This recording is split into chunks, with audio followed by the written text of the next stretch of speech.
Pendant longtemps, ce petit pays qui fait que 18 millions d'habitants a été un exemple pour beaucoup de pays dans la sous-région et au niveau international. Je pense que li dommage rek mooy gis Sénégal lu mu représenté woon lu mu nekkoon nekk une vitrine démocratique ñu dem ba di dugg ci situation boo xam ne peut-être pour la première fois dans l'histoire politique sénégalaise dinañ am passation boo xam ne du nekk entre un président sortant et un président entrant. tey bu ñu xoolee fi Sénégal jàll ci weer yu mujj ci at yu mujj lépp li fi xew dommage yu fi am dégâts yi fi am ñu ñëw ñu ne dañuy voter benn loi boo xam ne dañu war a fàtte loolu yëpp. c'est bien quand on met tout ça ci benn trou de la paix ou jàpp ne dafa war a indiwaat jàmm mais man je pense que li gën a bon ci àdduna mooy ngay indi jàmm boo xam ne ci injustice nga ko tegee. mais merci. Comme ni nga ko définir ñun ñu ngi bokk maa ngi nekk coordonnateur MTN au niveau de Guédiawaye en même temps au niveau de la coalition Diomaye Président je suis le vice-coordonnateur au niveau de Guédiawaye. Je pense que c'est simple def analyse de situation politique Sénégal. Je pense que il faut être honnête et se dire que aujourd'hui on a reçu quand même une gifle pour ne pas dire une chic note et que jamais dans l'histoire pour ñun en tout cas la jeune génération musuñu gis dans l'histoire politique sénégalaise ñu toll ci situation yi ñu toll.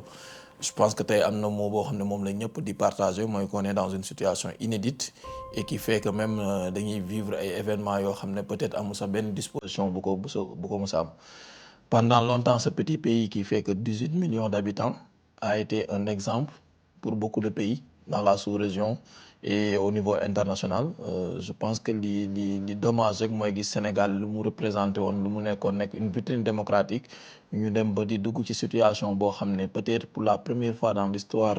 politique sénégalaise dinañ am passation boo xam ne du nekk entre un président sortant et un président entrant. Et je pense que c'est une grosse déception pour ñu gis ne Sénégal yegg na fi.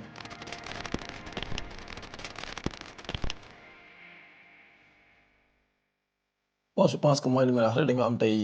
dañ nekk ci situation boo xam ne suñu image dañ ko écorné parce que je pense que même dans certains pays bu amoon yenn coow wala yenn jafe-jafe yi Sénégal doon na bokk ci dëkk yi jiite en tout cas les discussions les échanges. Mais je pense que aujourd'hui on est en train de vivre une mauvaise publicité parce que bu njëkk bu ñu doon citer c'était plus pour accompagner les autres les aider bu ñu doon citer c'est notre modèle de démocratie lañ doon citer. Mais aujourd'hui je pense que la moo tax sax muy gën a attirer attention sur le plan international mooy musuñu gis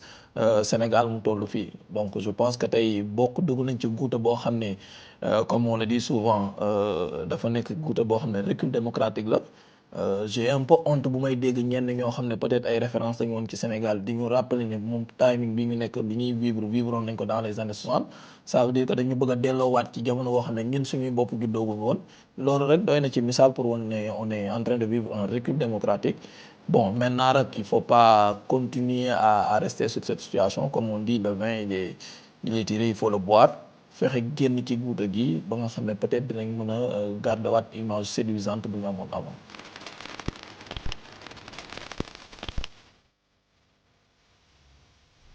waaw je pense que sama position mooy nekk position sénégalais yu bëri parce que gisuñu njëriñ bi amul benn utilité le timing ak gisuñu ñun tey foo xam ne am nañ ci urgence bay yàqamti vote boobu bon malheureusement rek ci assemblée bii ñu nekk xam nga bu doon dañu yem ci lii rek dañuy naan le vote de la honte mais on en a tellement connu que aujourd'hui bu ñëw rek dañuy jàpp ne benn de plus la. Mais je pense que amnistie bi amul benn urgence bu ci am gisuñu ci benn njëriñ bu ci am surtout que li ci gën a dommage mooy que tey bu ñu xoolee fi Sénégal jàll ci weer yu mujj ci at yu mujj lépp li fi xew dommage yu fi am dégâts yi fi am ñu ñëw ñu ne dañuy voter benn loi boo xam ne dañu war a fàtte loolu yëpp. C'est bien quand on met tout ça ci benn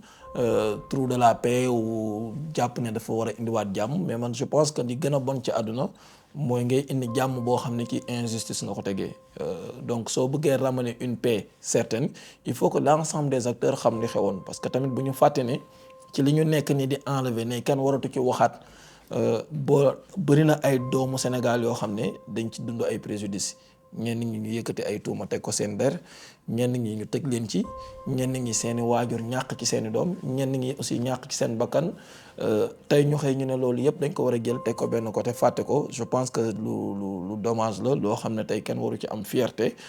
Doon na gën a rafet ñu respecter processus bi, mooy nit ñi xam déjà lan moo xew balaa ñuy jéem a dem ci pardon. ñu juger ñenn ñi parce que tey dañu toog gis ñenn ñi ñu leen di génne, naam du ñooñu ñuy génne moo ñu metti, mais li ñu metti mooy ñooñu ñuy génne sax mais dañu soxla retrouver seen dignité. Et retrouver seen dignité weesuwul ñooñu tey ñu mun a wan ci biir askan bi ne lañ leen tegoon bokkul ak li nga xam ne moom moo xew. Mais tey dañu ne loolu yëpp dañ ci war a gëmm suñu bët dem ci kanam. Et c'est ça qui est quand même un peu dommage. Man peur bi ma ci am mooy boo déggoon ci ay jamono dañu doon wax ne am nañ ay forces occultes ay terroristes. J'espère que bu loolu yëpp nekkee dëgg kon du ay terroristes la ñu génnaat teg suñu loxo. Donc tey moo bu fort la boo ko tegee ci ndoddu nit soo demee ba koy génnewaat war nga ko mën a may opportunité mu setal lool ba mu mën a xool askan bi gox bu mu dégg dëkk mu mën fa génn di xool ñi ni sans pour autant mu am reproche bu muy teg ci boppam wala mu am peut-être une situation psychologique bu mu war a xeexam. Tey jii ni kii ñëwaat amul benn obligation suivre li nga xam ne moom lañ voté parce que pour man amnistie bi loi bi mu ngi doon am pertinence mu ngi doon am crédibilité bu ñu xaaroon ba nga xam ne président bu bees bi ñëw na moom mu mën a indi la lumière sur tout ce qui s'est passé et en ce sens mu proposer ko parce que une loi n'a de valeur que par sa légitimité. Et je pense que tey su président bi ñëwaat amul benn engagement bi mu am par rapport ak li xew fan yi assemblée am na opportunité am na légitimité tey bu ko neexee mu ñëwaat ne il faut que ñu tirer waat la lumière tout ça.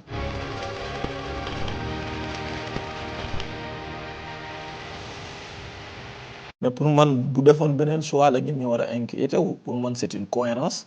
et nous c'est avec beaucoup de plaisir beaucoup de légèreté lañ ko def parce que en général bon je dis que li manqué ci acteur politique sénégalais en tout cas ci li ñuy gis lu bëri mooy pertinence mooy cohérence et que Mary Teuw Niane décidé rejoindre la coalition pour man amul beneen choix bu gën a judicieux choix boobu.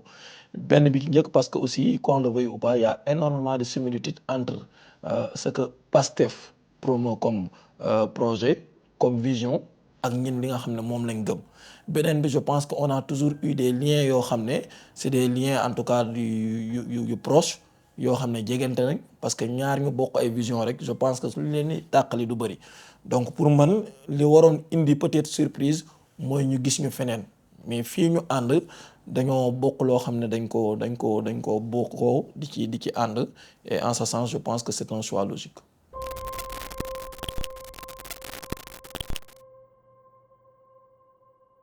waaw je pense que tey li nga xam ne sax moo nekk surprise mooy ñu ne da ngay def campagne ci 13 jours ou 14 jours sànq maa ngi waxtaan di tooñ naan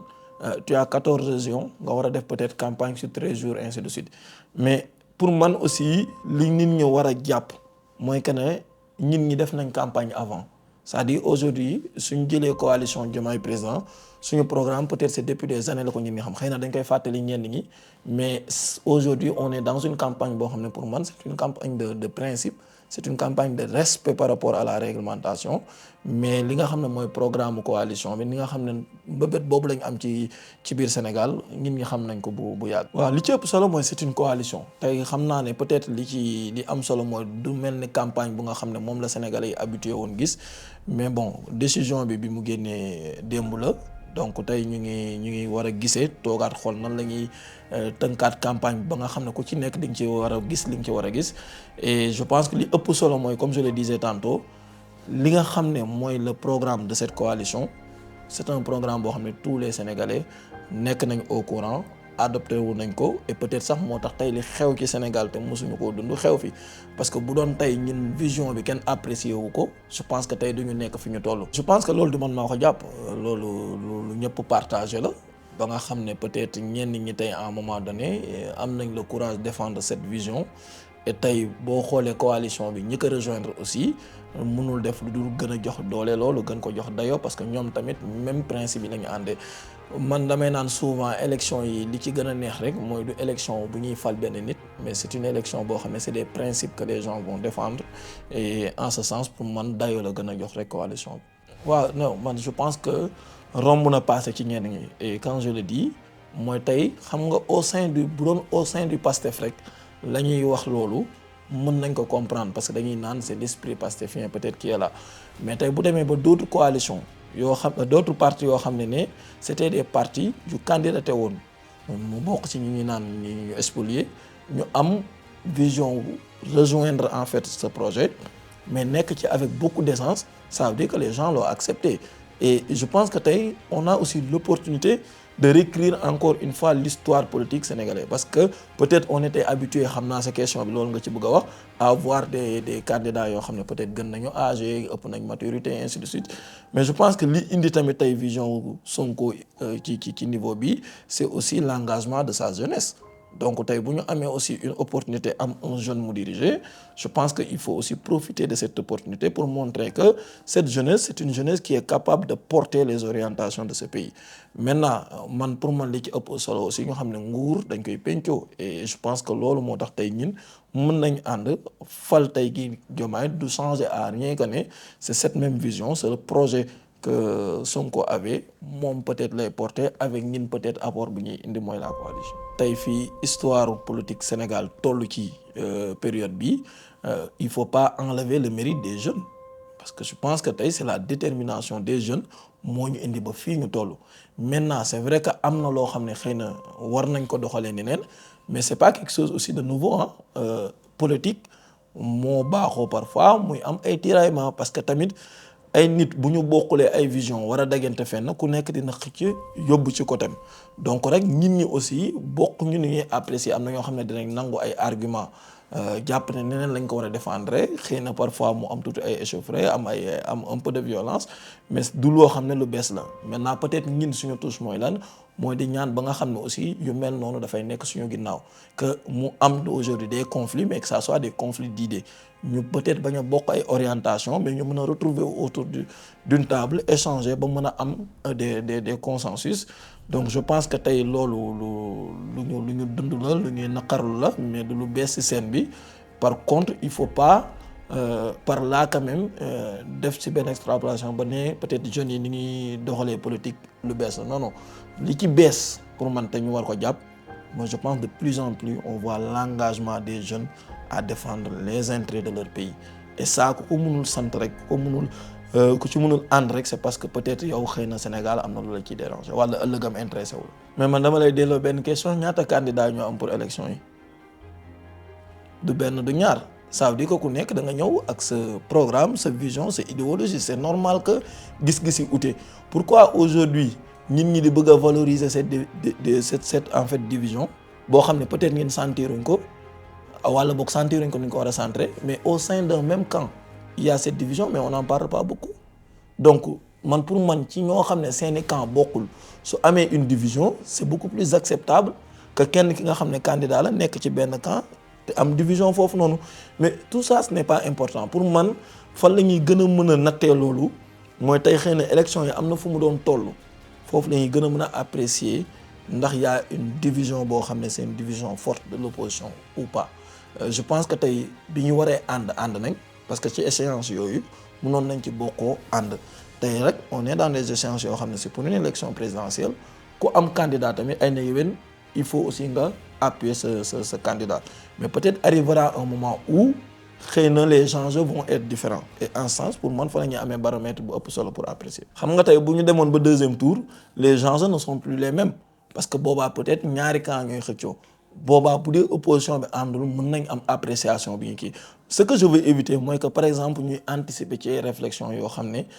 timing bi laaju ko pour man c'est naturel que des gens qui sont candidats puissent porter en tout cas leur candidat loolu amul lenn lu ci extraordinaire. Maintenant bu ñu demoon ba ci contexte bi nga wax nii rek boobaa dinañ mën a xam ndax on a une opposition divisée ou une opposition unie. En tout cas pour man il faut rester sur des faits et les faits mooy lan mooy bi ñu waree ànd nañ am ci victoire yi ñu am suñu waraatee ànd rek boobaa dinañ am temps pour apprécier loolu. Waaw moo tax sa sànq ma naan la ay enjeux parce que man li ma jàpp man pour man tey c'est des élections yoo xam ne ci premier tour war na mën a féete côté parce que je pense que tey le PASTEF simplement comme parti qu'on le veuille ou pas am na lu mu représenter au niveau du Sénégal am na doole bi mu fa am. Mais maintenant, sur ces élections, on ne parle plus du PASTEF, on parle d'une coalition qui porte aujourd'hui le candidat du PASTEF. Ça veut dire que tey coalition boobu du coalition benn parti ou ñaari parti c'est quand même ay parti yu am doole ñoo ñëw joindre au PASTEF pour porter en fait leur candidature. Donc man je pense que si tout se passe bien ñu organiser élection yi ni nga ko war a organiser mu bañ a am quand même benn looping boo xam ne bon c'est des looping intentionnels si balaa comme ni ñu ko doon wax ñoom dañ doon wax ne souvent balaa midi affaire yi féete boor man loolu laa gëm ba tey.